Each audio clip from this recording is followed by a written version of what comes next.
बिस्मिल्लाहिर्रहमानिर्रहीम। लखा करोड़ा दरूद सलाम हज़रत मोहम्मद सल्लल्लाहु अलैहि वसल्लम ते उन्हां दी आल पर। नाज़रीन, मैं तुहाडा मेज़बान आसिफ इकबाल और अज एक मिशन पर असां निकले हैं और सुबह तो लेके तकरीबन शाम होने वाली होगी है। और असां जिहड़ी वीडियो बनान लगे हैं, ये पापा आफ्ताब जिहड़े इंग्लैंडों आए और आए तो इत्थे अपने वालिद साहब दी सालगिरह परसन, लेकिन इन्हां जिहड़ा अल्लाह ताला इन्हां दी जिम्मेदारी लाई है वो ये है कि गरीबां तक राशन पहुँचाना और उन्होंने हेल्प करना। और क्योंकि असा ये वीडियो जी है ना मुख्तलिफ बनाना, किसी ना किसी ने चेहरा ना आवे। और पापा आफ्ताब असा ने नाल मौजूद ने। पापा सवेरे ने तुसा फिरन लगे और फूड ने जो पैकेट ने तकसीम करन लगे, लोगों की राशन देन लगे हो, तो इस हवाले नाल तुसा क्या सो अज पैगाम क्या दसो? अज मैंने कुछ आखना।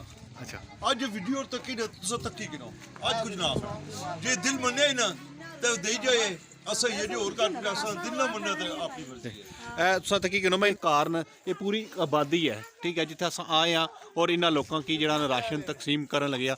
और इतने बीमार लोग भी हैं और ऐसे लोग जिन्होंने डायलिसिस पर न। और मैं गल कर इतने जो रिहायशी ने मौजूद इन्होंने गल कर रहे हैं। अस्सलाम वालेकुम सर, तुसा आप ही दसो कि बीमारी है तुसा की? मेरे गुर्दे वॉश हो रहे हैं, गुर्दे खराब हैं, मेरी 6 बेटियां ने ते मैं कला मिस्त्री ने कम करने वाला सी ते हुण मैं बीमारी नाल हां ते हुण भाई होरी लै के राशन आए ने, मदद कीती इन्होंने, अल्लाह इन्होंने ज़्यादा दे। तुसानू भी जिहड़े भेजदे हो इन्हां नाल तामन करदे हो, अल्लाह ताला तुहानू ज़्यादा दे, अल्लाह ताला तुहाडी सेहत दे और बच्चों नूं सेहत दे, तंदुरुस्ती वाली जिंदगी दे, अल्लाह ताला करम करे, अल्लाह ताला तो रहम करे, हर मुश्किल आसान करे तुहाडे सारिਆਂ वास्ते। असीं झुग्गियां 'च रह रहे हैं, मकान भी नहीं है ने ते असीं बहुत गरीब लोग हैं। इस तक जितनी औरतां खलतियां ने आस्ते खलतियां होंदियां ने असां अच्छा, तुसा दुआ करन लगे हो, मैनू ये दसो तुसा पहला गल कीती सी कि एक बच्ची दी शादी भी है? शादी दी बात है, शादी है जी मेरी, क्या बच्ची जवान है, कड़ेंगे आ बच्ची है मेरी जी, ठीक है, शादी है ईदी तू 10 दिहाड़े बाद, ठीक है।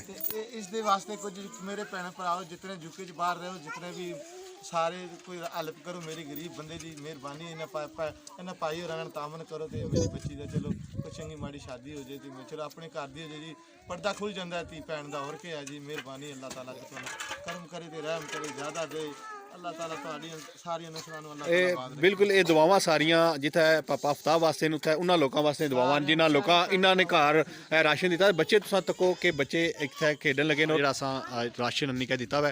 मजीद राशन वास्ते तुसा इत्थे तावन करी सकदे हो। अकाउंट नंबर जेह्ड़ा ये स्क्रीन पर तुसा तक्कन लगे हो। अपने मेज़बान आसिफ इकबाल की दियो इजाज़त। अल्लाह सुनने वाला है।